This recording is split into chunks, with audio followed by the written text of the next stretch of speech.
Du 18 au 19 novembre 2024, il s'est tenu une conférence régionale de 2 jours à King's Conference Center Bujumbura sur les identités féminines dans le cadre des séries de conférences sur les rapports sociaux de sexe, la culture et les droits humains.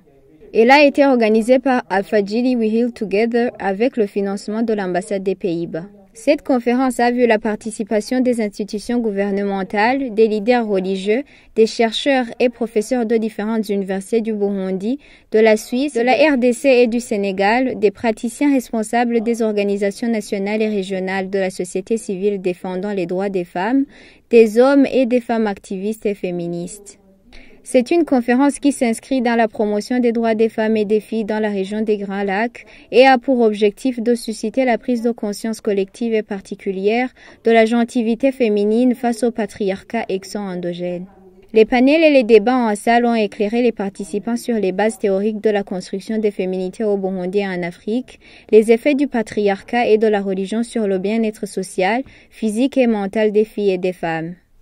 Ils sont revenus également sur les luttes victorieuses des femmes dans ce contexte, ainsi que la visualisation des avancées dans la réduction des inégalités de genre au Burundi et dans la région.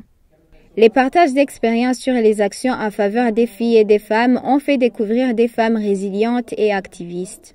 Ces séances ont permis de comprendre les concepts et les défis de genre et féminité, de proposer des pistes de réponse en faveur de l'égalité de genre et de partager les opportunités en perspective. Globalement, c'est d'abord de susciter la prise de conscience de l'agentivité féminine face au patriarcat, c'est-à-dire ce système de domination masculine qui fait que les femmes, les hommes et même les filles, les garçons aussi, n'arrivent pas vraiment à développer leur plein potentiel pour non seulement participer au développement, mais aussi en bénéficier. Et au cours de ces 2 jours, les objectifs spécifiques, c'était d'abord de susciter la conscience des hommes et des femmes, et pour pouvoir être dans un cadre d'échange et d'apprentissage. Un deuxième élément pour nous, c'était vraiment important de visibiliser les luttes féminines. Les femmes ont aussi lutté pour l'indépendance dans la région des Grands Lacs. Elles ont lutté pour le développement. Elles ont mené vraiment des combats très positifs. Et un troisième élément, c'était de susciter des recommandations pour promouvoir les droits et plus spécifiquement les droits des femmes. Parmi les défis qui empêchent les femmes de prévaloir et jouir pleinement de leurs droits figurent les préjugés, les stéréotypes de genre qui limitent le développement du potentiel féminin et leurs chances de s'épanouir, et sont à éradiquer afin d'asseoir le respect des droits des femmes et des filles. La femme, elle va entendre tout le temps qu'elle n'a pas le droit, comme son frère, comme son mari, comme son voisin. La femme, on va lui dire qu'elle n'a pas le droit de parler avant tel alors qu'elle a parlé. La femme, on va lui dire tout ce qu'on entend comme préjugé et directement, la femme dans la société se sent faible. La femme va sentir le complexe d'infériorité et elle n'est pas épanouie. Et quand elle n'est pas épanouie, il est difficile alors d'exercer ce métier où elle sera autonome financièrement. Alors, tant qu'il n'y ait pas de mécanisme, tant qu'il n'y ait pas quelque chose qui est fait pour arrêter, pour punir même ces préjugés et stéréotypes, la femme ne va pas se sentir libre et faire ce qu'elle doit faire. Elle aura toujours la peur de s'engager. Elle aura toujours cet esprit d'infériorité, cet manque de confiance qui ne va pas vraiment faciliter sa tâche dans tout ce qu'elle fait. Un appel vibrant est lancé aux États de la région des Grands Lacs pour honorer leur engagement en vue de la réalisation et la protection effective des droits des femmes et des filles.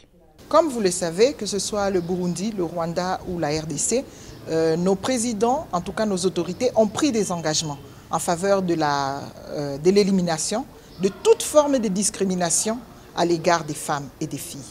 On doit tenir ces engagements. Un deuxième élément, c'est toute la domestication de ces engagements internationaux. Et nous devons avoir maintenant des lois, des dispositions légales, des politiques et des programmes au sein de nos États qui favorisent cette égalité-là. Au-delà de ces programmes, nous ne pouvons que demander à nos États d'allouer un budget conséquent, surtout aux ministères ayant le genre dans ses attributions. il est très difficile que ces ministères puissent atteindre les résultats escomptés s'ils n'ont même pas 1% du budget national. Il faut que les États réfléchissent comment rehausser la part du budget qui est allouée à ces ministères-là. Quant aux autres acteurs, que sont les partenaires techniques et financiers, qui soutiennent des programmes ou qui mettent en œuvre des programmes, nous devons leur demander que ce ne soit pas n'importe quelle approche qui soit utilisée, mais plutôt un focus sur les approches qu'on appelle transformatrices de normes et de genre. Tous les intervenants à la conférence ont salué la tenue de cette conférence qui vient à point nommé. Elle est en effet la deuxième conférence après celle organisée sur les masculinités en juin de cette année en date du 27 au 28. Les grandes recommandations ont été de multiplier les analyses et les recherches de genre pour générer les évidences sur les inégalités de sexe, de promouvoir des approches transformatrices de rapports sociaux de sexe et d'augmenter les cadres d'échange et de discussion sur les inégalités de genre afin de renforcer les capacités et les échanges d'expériences dans le domaine. Les participants se sont engagés à promouvoir les droits des femmes dans leur domaine d'influence.